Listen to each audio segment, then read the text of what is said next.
السلام عليكم ورحمة الله وبركاته.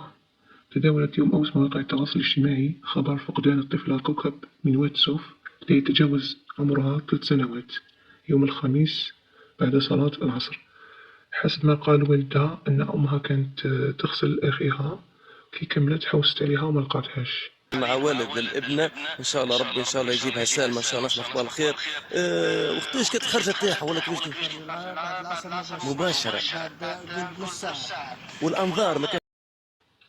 بسبب كثرة عمليات الاختطاف اعتقدوا أنها مفقودة وراحوا يبلغوا، أين تم تكثيف الجهود من طرف الحماية المدنية الدرك الوطني ووسط تضامن سكاني واسع.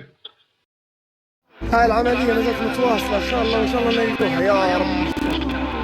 يا رب دعوتكم وعاونونا عاونونا بارك الله فيك. لكن للأسف اليوم تم العثور عليها جثة هامدة في الحوش قرب دارهم، يعني الطفلة مسكينة ما خرجتش من الدار، أكيد كانت تلعب.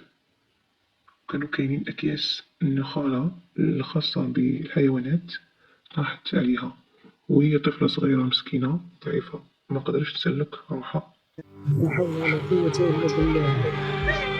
احنا ندورها الصباح قبل ما توفي بالدار طاح عليه أكياس تاع الخال. واللي كان الناس اللي وقفت واللي جت واللي حضرت واللي ساندت واللي جابوا واللي مدوا واللي عطوا واللي قالوا كلمه واللي اقترحوا اقتراحات. الناس يبعثوا لي في الخاص كيفاش كانت معناها ولا كيفاش يلقوها. الطفله يلقوها في المسكن بتاعهم اللي يعدوا مع البلاصه الزوليه اللي فيها نقول احنا نوع فيها شويه زوايل وفيها كذا وفيها طاحونه صغيره وفيها كما خليط. يلقوها تحت الشكير تاع نخاله فماك اللي هو كاش مدرس صغار جاي يلعب هذا الشكير نخاله يلقوه والدين تاعها خارج هكا الطفله تاعنا شكر نخاله.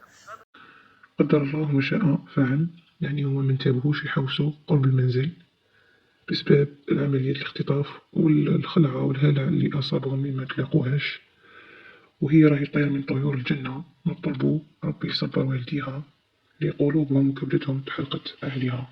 ادعوا لهم بالصبر.